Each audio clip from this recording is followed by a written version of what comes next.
O alumnado do IES Leliadoura de Ribeira obtivo bons resultados na PAU, o 95% dos estudantes aprobaron. Profesores do centro comunicaron as súas queixas polos erros que había nas probas de Historia e Debuxo Técnico. Os pasados 2, 3 e 4 de xuño desenvolveronse en Galicia as probas de acceso á universidade coordinadas pola CIUG, a Comisión Interuniversitaria de Galicia. Un gran número de estudantes do Barbanza asistiu á selectividade e no caso do IES Leliadoura de Ribeira o profesorado fai un balance positivo. Os resultados foron semellantes aos que xa tiñamos en anos anteriores. Superamos o 95% de aprobados, co cal estivemos na media de Galicia. En ese sentido podemos sentirnos satisfeitos porque os resultados foron bons. Agora, agardamos que o alumnado entre nos grados e nos ciclos nos que vayan a pedir, aqueles que vayan para ciclo, e nos grados universitarios, aqueles que fagan a preinscripción na universidade, pero iso de momento ainda non sabemos. O que si saben é que a miran de parte do alumnado que aprobou nesta primeira convocatoria optará por estudar un grau universitario. O 90 moitos por cen vai a decantarse por ir a un grado universitario, por lo que estiveron comentando eles e elas aquí, a hora de preguntar dúbidas sobre como facer a preinscripción e demais. Tamén hai estudantes que están a prepararse para concorrer á convocatoria extraordinaria da PAU. Os que non superaron a segundo bachalato na proba ordinaria e tiveron que presentarse ás extraordinarias, ou aos dous alumnos que non aprobaron as PAU na convocatoria ordinaria, xa se matricularon para ir agora á extraordinaria, que a teñen pois en menos de 15 días. Comezan o día 30, o martes,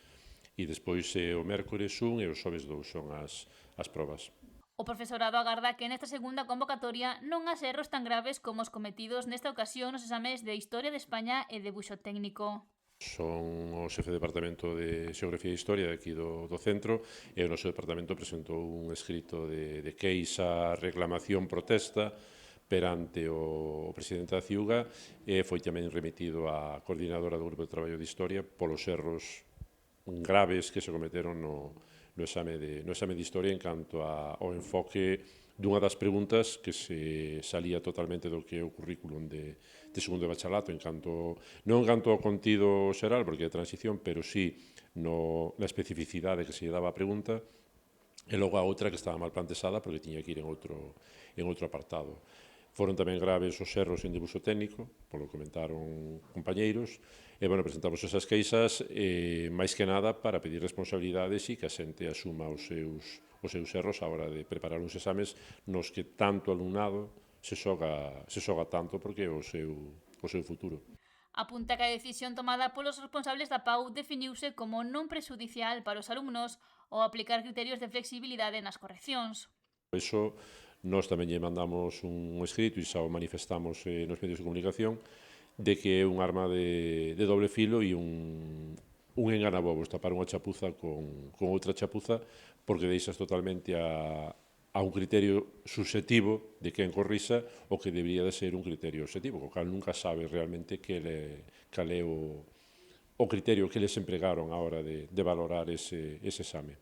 Os mestres de secundaria e bacharelato teñen unha pequena representación no órgano encargado da PAU, pero Pérez apunta que realmente o peso do grupo de traballo leva o profesorado da universidade, e moitas veces, como a minha coordinadora do grupo de traballo me recoñeceu nun correo no que contestaba o escrito que lle mandamos, viña dicindo que ela, o mundo de secundaria que lle queda un pouco fora do seu traballo. Nós o que, por menos desde o Departamento de Historia, e sei que falei con outros compañeiros e compañeiras, que o que pediríamos é que o profesorado de secundaria estivera máis representado, tivese máis peso nos grupos de traballo e se contase máis con nós a hora de corregir, porque hai moitos correctores